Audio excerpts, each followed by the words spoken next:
Good morning. It is a snowy first day of February. One of the things that we used to say when we were kids on the first day of the month is rabbit. It's supposed to give you good luck for the month, and I forgot to say it this morning, so I want to say it here, rabbit. First words out of your mouth. I'm going to be a little quiet for a minute and let you just listen to this beautiful, tranquil beach this morning.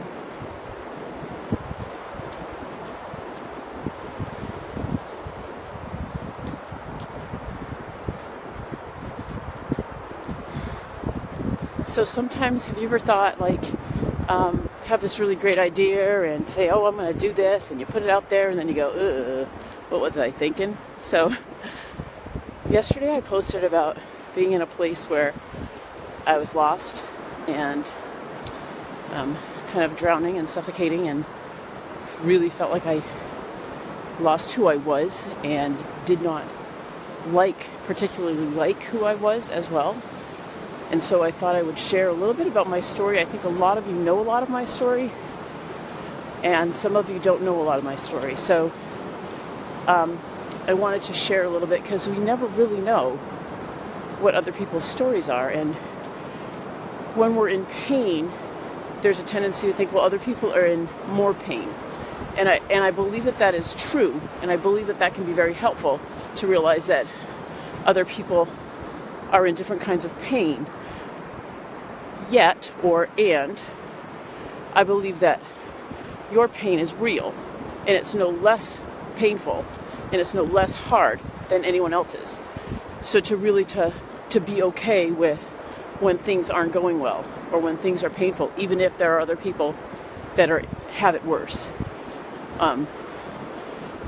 I spent a lot of years really trying, reaching out for help, but not really getting help. Saying, okay, I need help, so let's go see a therapist, and then realizing that basically all I did was pay money to want the therapist to like me, versus really opening up and saying what was on my mind. So as most of you know, I suffered from anorexia for about 3 years when I was the ages of right in between 11 and 14, so in that range group.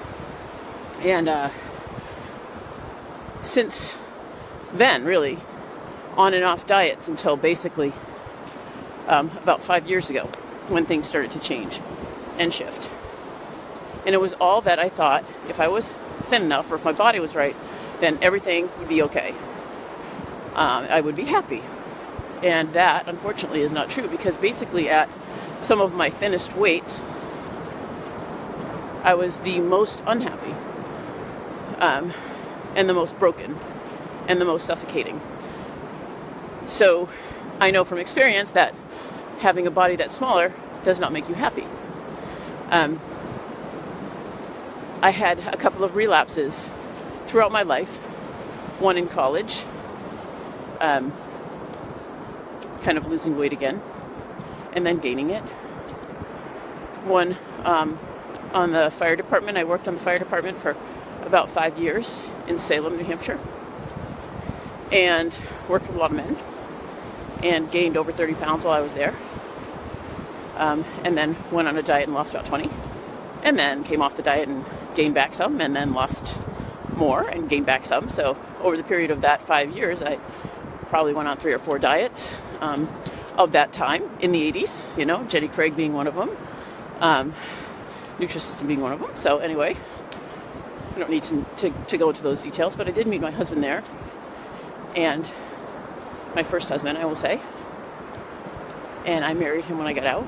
We had 2 beautiful daughters, as you have seen and I have talked about here on Shaving Perspectives.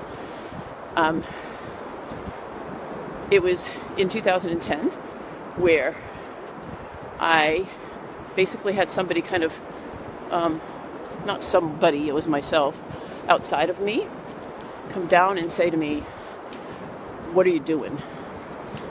Because I was completely suffocating. All I was doing was complaining about my life and not happy. I had been in that place before, probably about 5 years earlier, when the girls were a little bit younger. And it was myself saying, either you got to do something here. You can't just keep going and complain to everybody about your life. So it was basically that, excuse my language, shit or get off the pot from my mom, right? So this was the time where I'm like, okay, I got to do something.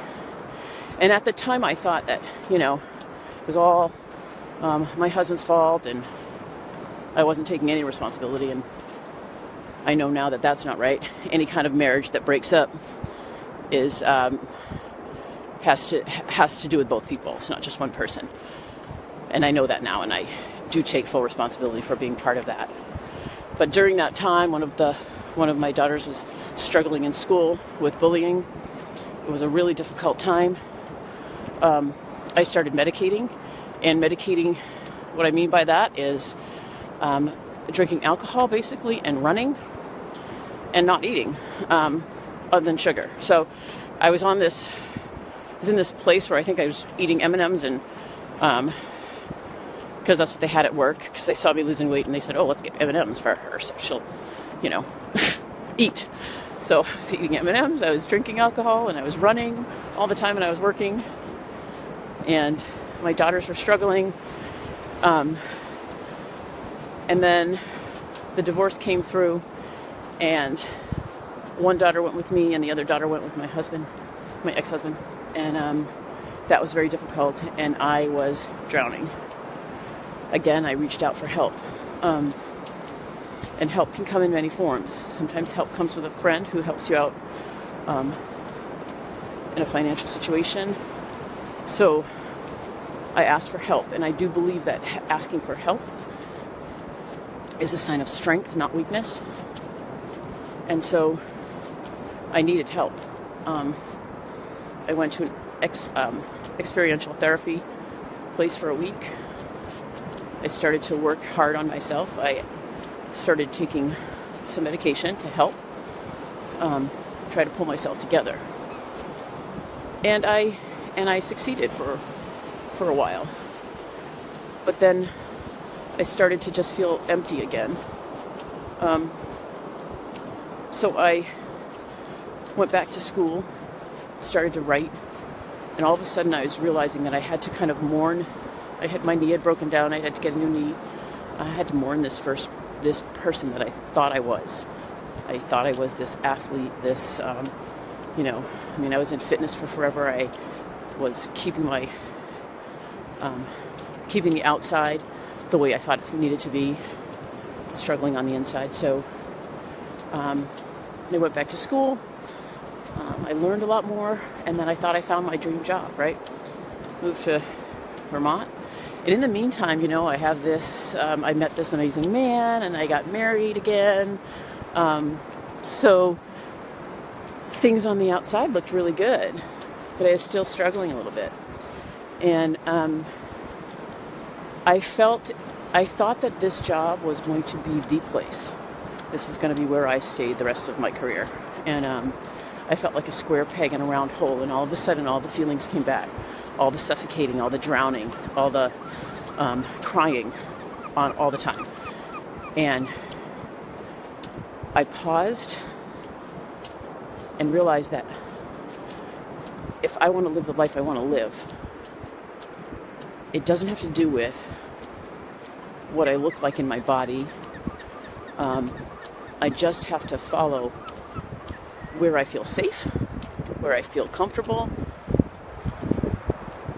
This is why when it's live, it's so hard, because I'm just getting chest, like tightening in the chest and going, what?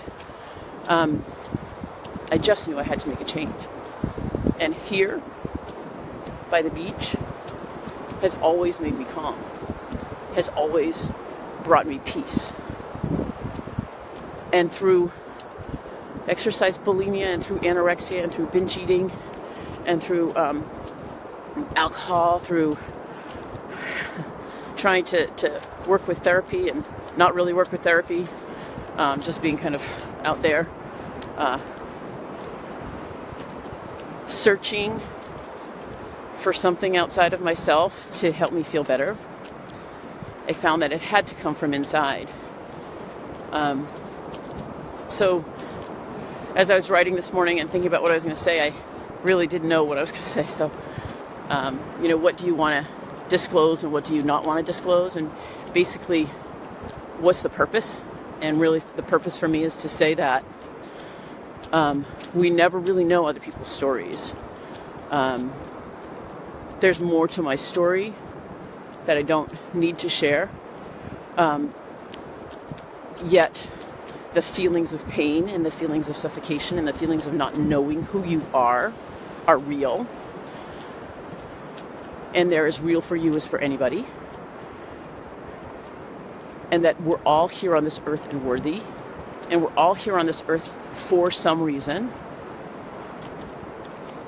And it's finding what that is. And I don't know what your calling is. I don't know what your purpose is. And I don't really know what mine is. Other than I know that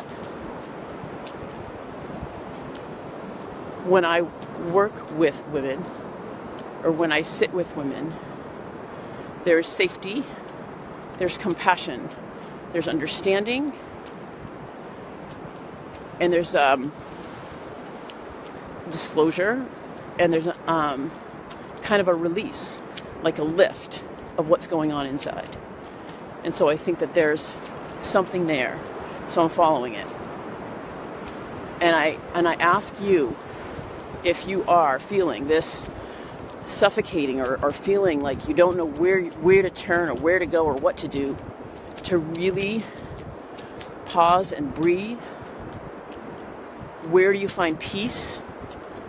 What creates peace? What used to create peace? How do you feel safe? And just find yourself there and see if you can move and find someone who can help, because reaching out and talking and for help is a sign of strength.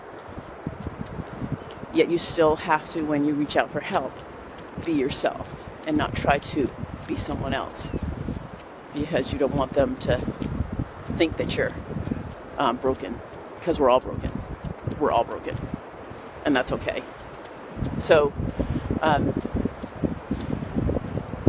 I am doing a couple of what I call clarity calls, kind of getting people understanding where they are, a clarity, finding your clarity, what does that look like? And then also, I'm turning around as I walk, sometimes I don't know where I'm going, and gaining some confidence, because having confidence is really part of this whole thing too, right? Really having confidence in yourself, and where does that come from? And it comes from within you, it doesn't come from anywhere else. So if you're interested in doing something like that, please feel free to message me or reach out to me in some way.